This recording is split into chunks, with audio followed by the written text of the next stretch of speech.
Hi, everyone. I'm Henry. I'm from Whitman College out in Washington State in Walla Walla. One of the key ways that we help kind of bridge that community, especially because it is quite far away in Texas, is not only through the Yes Prep network, but through other mentorship programs. So not only do we have multiple Yes Prep students and other students on campus from Texas, but a lot of the Yes Prep students are also part of a group called the First Generation Working Class Mentorship Group. And this has you assigned to not only an upperclassman student mentor who's been through the program, but also a staff mentor like myself, a faculty mentor. And that's all on top of your academic advisors and department chairs for whatever subject you choose to major in. So not only on the academic side, but on the personal and emotional side, we're going to ensure you have multiple layers of support so that when you make that huge transition out of state and find yourself in an unfamiliar place, between the orientation before classes start and this advising and mentorship during the year, you're going to have a lot of resources to help get you on your feet and make sure you're succeeding right off the bat.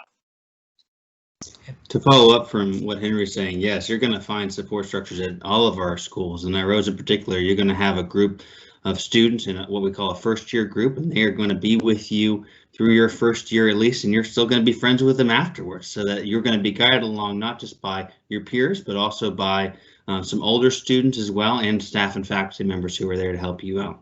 You will not be the only one of your background or from your location at Rhodes in particular.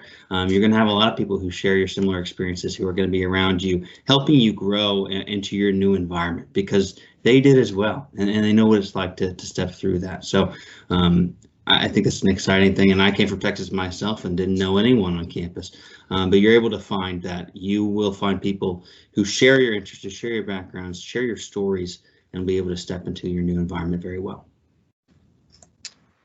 How about we go next to Miss Walton from BU? Yeah, most definitely. I kind of mirror what's already, been said. We are one of the larger impact partner schools at about 16,000 undergraduate students. So I get that question a lot about, not just, what's it like coming from really far away, but really what's it like just finding your community in such a large student body. And very similarly, we have so many ways that you can really find your smaller community within our larger community at BU. So definitely a lot of our clubs and organizations, I find that some of our Yes Prep students on campus join. For instance, Alianza Latina is our big Hispanic organization that we have for students. Also, our Black Student Union is very big and popular. We have our First Gen Connect, which is primarily for obviously our first generation students. That's a group, but it's actually getting its brand new, we're building a brand new building, which is meant to be sort of a resource center for our first generation students. And we just found out about that a couple months ago. So I'm very excited to have that on campus. And then of course, sometimes just creating a community with other Yes Prep students that are going to be joining you. So whether that's students that are going to be a part of your cohort that are first year students with you, or even other students that are, upperclassmen that are currently on our campus. It's a great way to kind of sort of get your foothold, at least in those first couple months while you're on our campus. And then we really do find that our students are just kind of growing and blossoming from there. All the universities who spoke so far have been private, either small liberal arts or large research. Dana from University of Rochester, Ms. Marchant, would you want to share about it being what it's like coming from to an out-of-state public school and any differences in the process? Yeah, I would say mirroring what many of my colleagues have said, would say students, when you get to campus, you need to find people who share your same values, your same ideas, your same backgrounds, your same cultural ideas, your religious organizations. You're going to be able to find a lot of these organizations where people who are just like you, but also don't be afraid to branch out. If you've always wanted to try African dance, go to that first club meeting that first week or two and go see what that's all about. Kind of break out of your shell a slightly little bit to find some people who maybe share some interests that you want to grow, and they can teach you all new things. And so it's helpful to kind of that first semester of college really kind of branch out and just kind of have your general pitch speech whenever you sit down with somebody new at the lunch table, or when you go to a new class. Ask them where they're from, what they like to do for fun, what crazy videos have you been watching on TikTok, TikTok lately. Whatever it is, try to find similarities with people that maybe you've never met before. And I think you'll find a new groove and some new people that you can also kind of navigate and meet more people that way.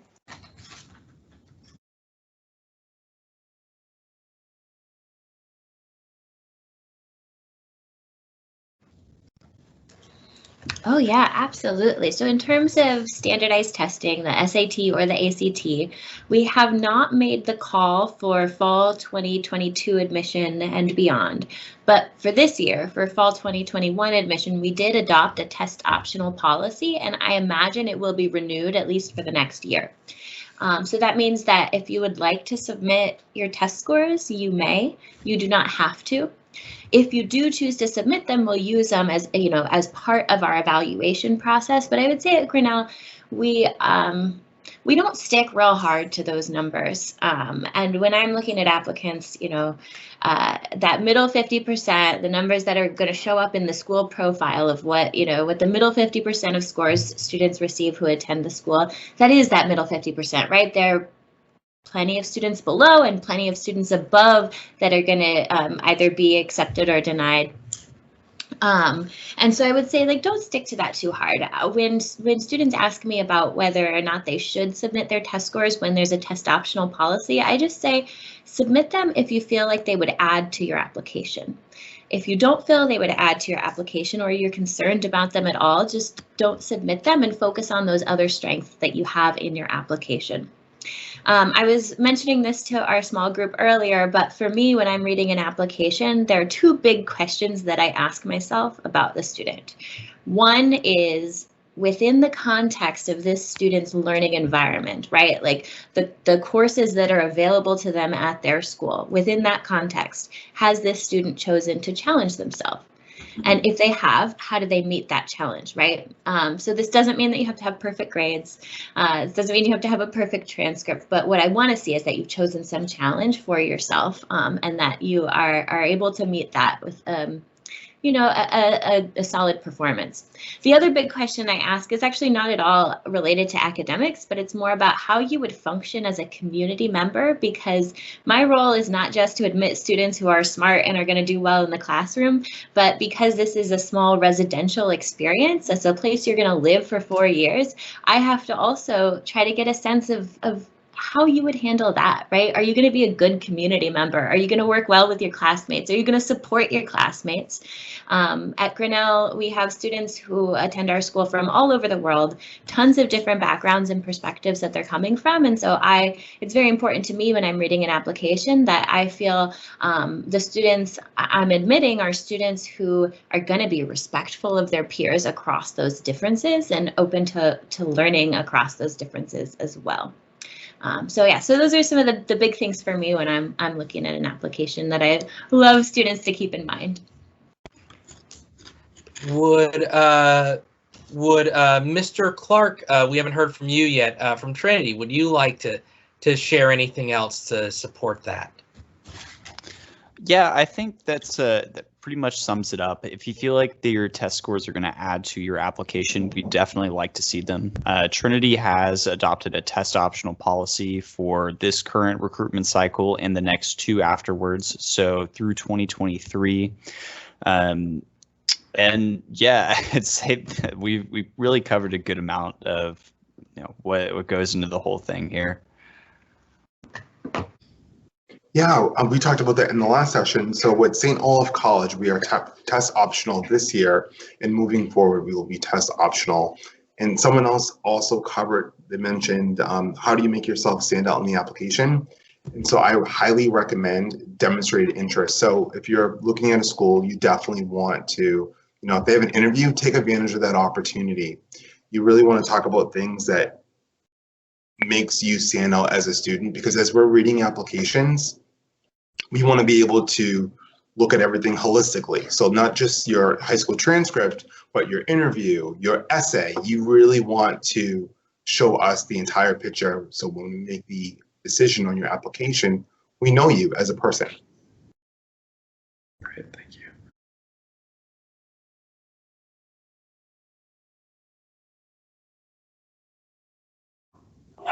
Hi, this is Jace from Macalester College. I see some, there's a emergency vehicle going by outside. It's the day of interruptions from dogs and emergency vehicles.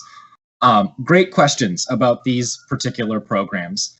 I would love it if somebody from like a large public university or a comprehensive university that has bachelors in things like mechanical engineering to hop on. I think that would help clarify some things for students, but these are great questions about your programs. Some of them you can find at a 4-year bachelor's degree level, like mechanical engineering. You could find a program that gives you a license to practice, or you'll find a program that pushes you towards a master's degree, which is often a really common pathway for getting an undergraduate degree in a core discipline that many liberal arts colleges offer, like biology, or microbiology, or molecular biology. These are kind of like the parent, the root of the tree, that all of these little things like chemical engineering, or as I saw, fire science blossom out of. And so for many student journeys, you are going to start at that first level of, I'm going to get a biology degree, or a chemistry degree, or a geology degree that will lead me down the path of specializing in a certain area. Many of the impact partners are liberal arts colleges that offer these types of biology degrees, chemistry degrees, as well as psychology, neuroscience, that can give you a really firm foundation to head off towards a master's program. However, and this is where I'd love for like Lycoming, I know you're on the line and you have some of these specialized programs.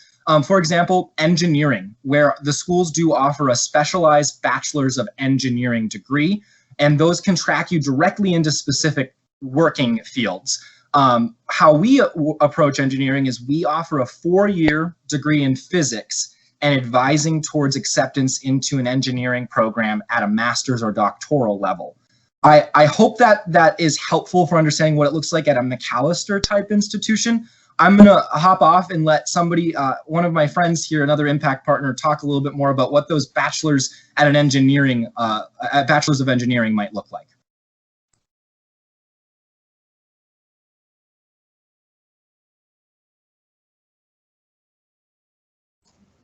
Hi, everybody. This is Allison again from the University of Virginia. Yeah, I think it's definitely great that you all are starting to think about, what majors or areas you all want to study later on.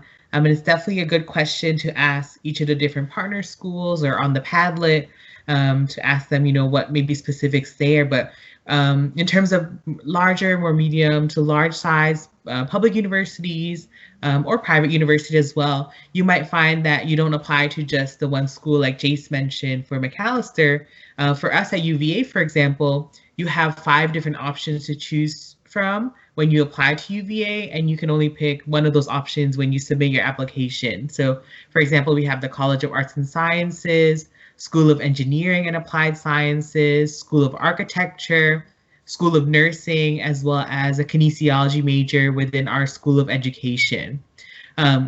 Or some other colleges, universities, you may have options to apply to different areas of their schools, or, for example, different majors. So it is going to be very different for each of the schools. So it's good to ask specifically for the ones that you're interested in. But definitely a great place to start is thinking about what you may want to do later. And you may not need to know exactly the major you want to do, because you may have time to figure out those majors as well.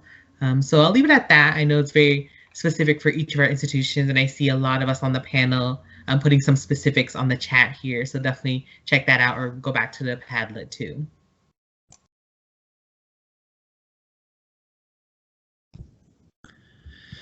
That's awesome.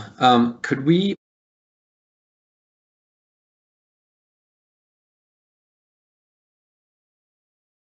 Let's do a lightning round question.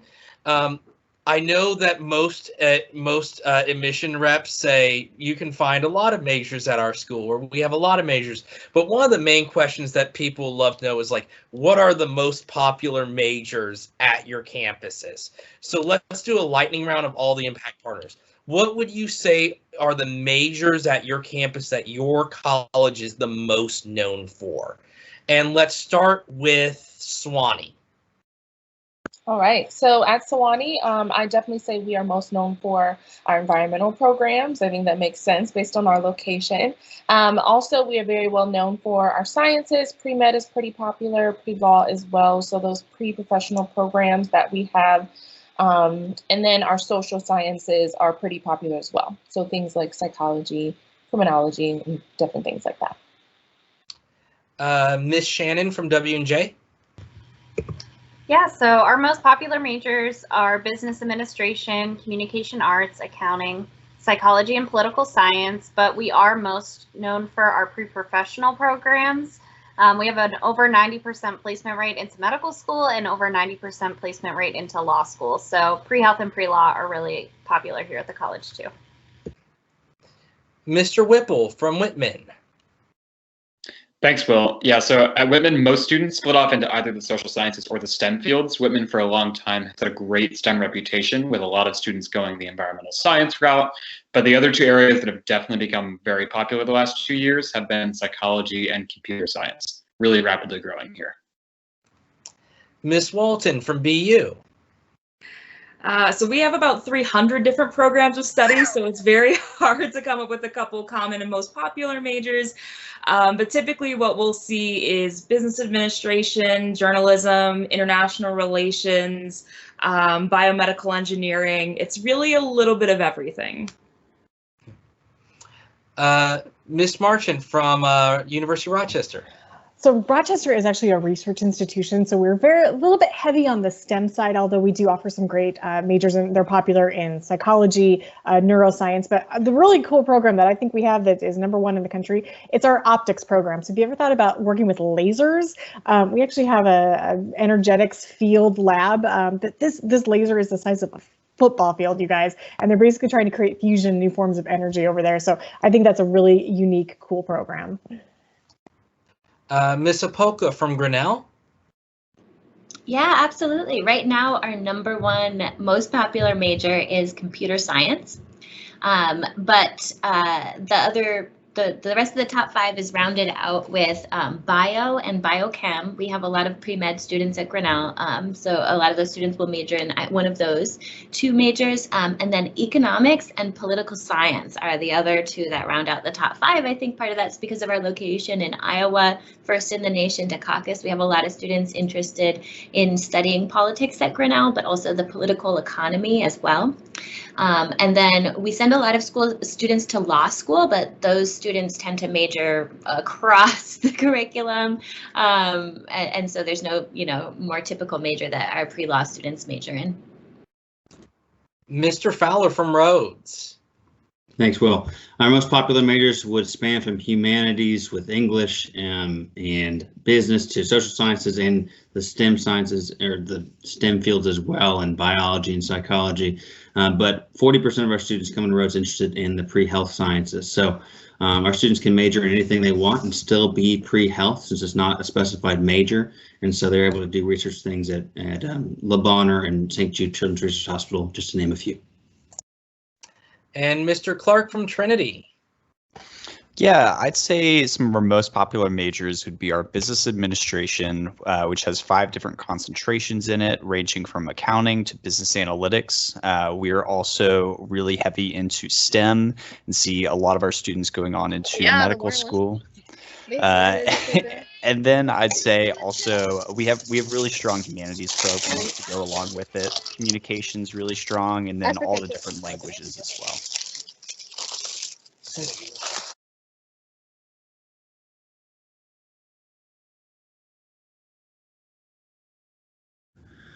I'm seeing a lot of questions about study abroad.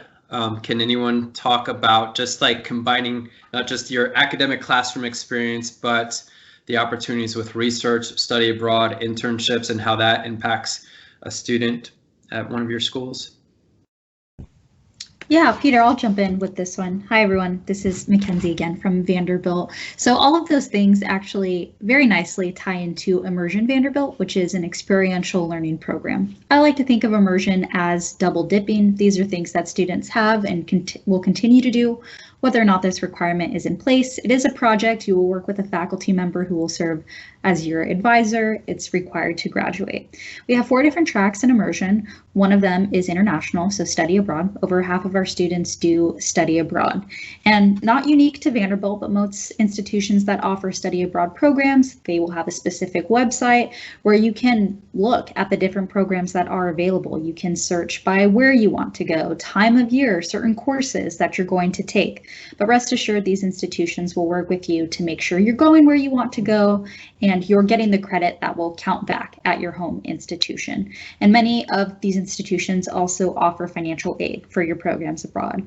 Another one, research. Vanderbilt is an R1 research institution. Over half of our students do participate in undergraduate research of some form across all different disciplines. So for your immersion project, for example, maybe you're working with a specific faculty member for their main research. You have whatever project you want related to that. That's your immersion project. In terms of internships, main way to go is through the Career Center. Again, not unique to Vanderbilt, many institutions, they will advise you the same thing. But once you're part of your campus or college community, keep in mind that everyone in your network is a resource for you, right? At Vanderbilt, around 71% of our students will have completed at least one internship by the time they graduate. And then as an aside with an immersion, the final track is creative expression. So students get creative, but there are opportunities to immerse yourselves in the campus community outside of just your academic classes. Thank you so much, Mackenzie. Safe to say that the other colleges and partner schools on the call have very similar programs and requirements for students. Okay. I'm seeing a few questions about clubs, organizations, festivities, just feeling connected to campus. Obviously, again, beyond Rice and Trinity, the rest of you are out of state, and so that's sometimes challenging for students. You know, just the travel aspect and being somewhere different.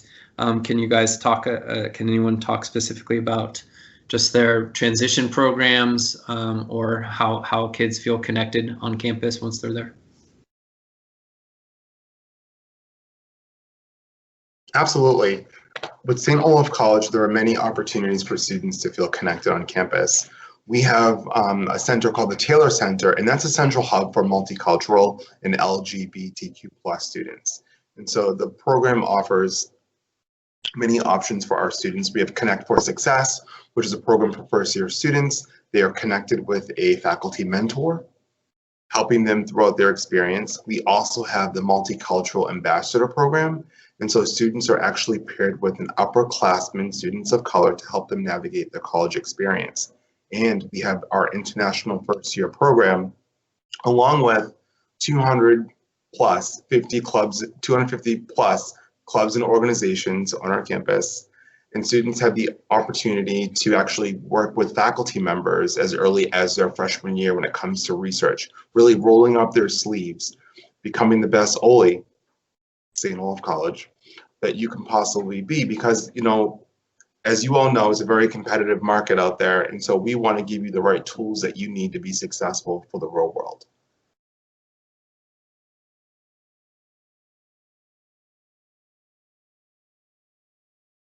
So yeah, when you see like college, that's sort of one specific area where and when you hear university, it's usually made up of smaller schools or colleges. So it's usually based on the size or maybe the different offerings. But again, you may see different types of majors at both colleges as well as universities. So it's mostly about the size and then how it's sort of broken up at that school or institution. So that's sort of kind of the basics difference between college and a university. Great, thank you.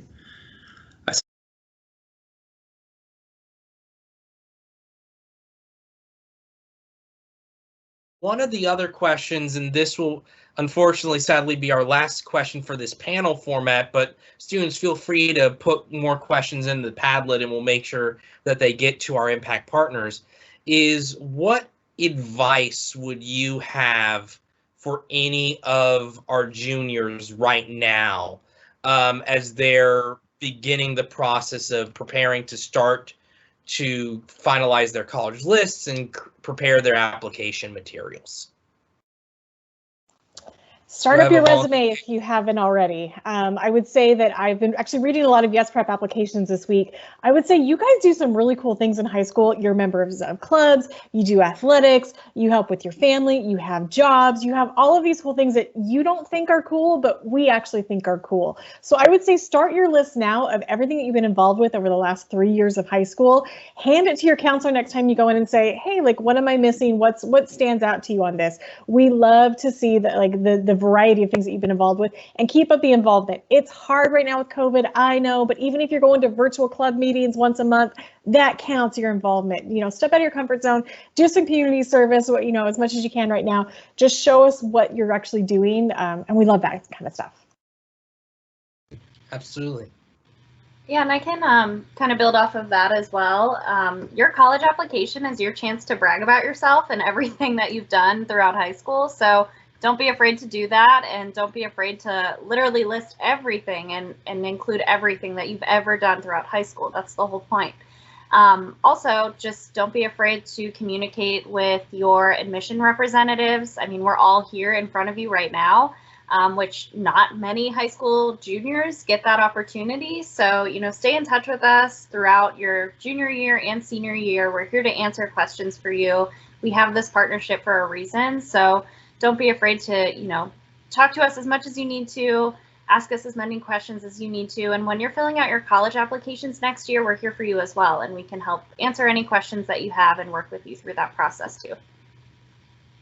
Yeah, and building off of that, I think also it's important to start diving in and learning things about the schools that you're interested in. So not only just reaching out to us, but a lot of schools right now, because of where we are, have a lot of virtual opportunities available. So sign up for them, get to know the schools, and allow us to get to know you. At Sewanee, we do things like one-on-one appointments. And so it's just really great if we get the chance to know you throughout the process. That way, when it does come time to reach your application, we know who you are. We have a little bit of context to add with that application. So start to also just be engaged with the schools that you're interested in and begin to learn more information, because I think that will not only help us learn a little bit about you, but also help you learn a lot about the potential schools that you are applying to.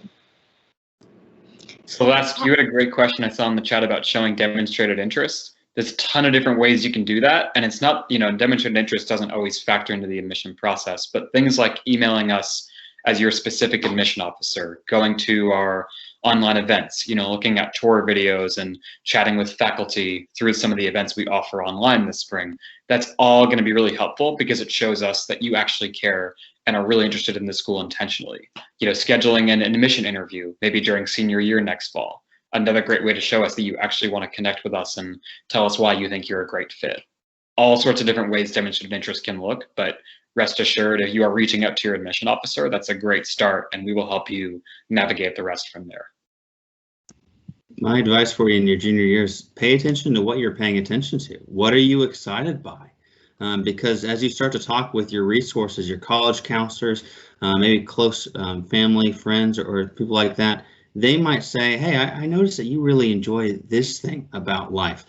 I think you might find that at Whitman or at Rhodes or at Grinnell. These people can help you line up where you might be able to walk through the door and find your right place. So start reflecting and thinking about what is it that you really care about. You don't have to have your passion yet or your path laid out. You just have to be aware of what kind of things interest you so far.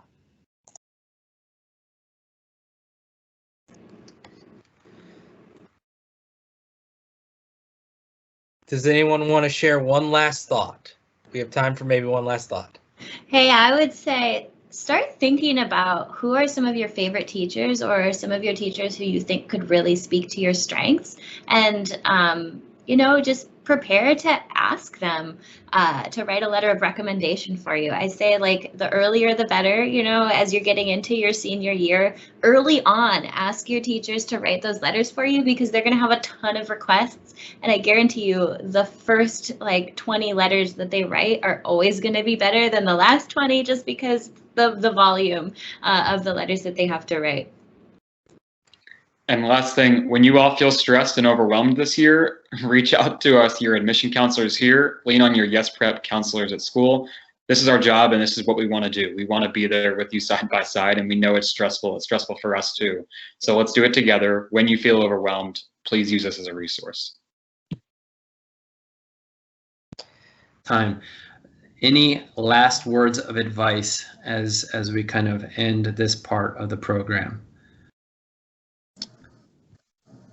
I said this in the last one, Jace from McAllister here. Talk with our students. I think that is one of the best ways when you get into the nitty-gritty of making your college decision. Ask to talk with the student representative. I would guess that almost all of our admission offices can quickly connect you with a student that you can email with, hop on a video chat with, and ask some questions about what's social life like. Have you felt connected during your time there? How's your progress on your major?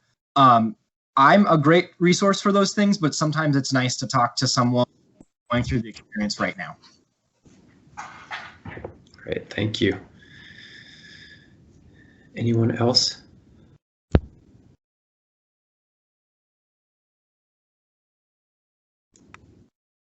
I would add just have fun with the process. This is definitely something you only get to do maybe once, maybe twice if you go on to grad school. So really explore things. Don't count yourself out of anything just because you look at those test scores or you might look at that price. Really know that you do have opportunities if you just keep pushing. So really happy that you all are here. You're definitely taking that first step. Excellent. Before we leave to those breakout groups, let's do a round of applause for our impact partners for joining us this morning.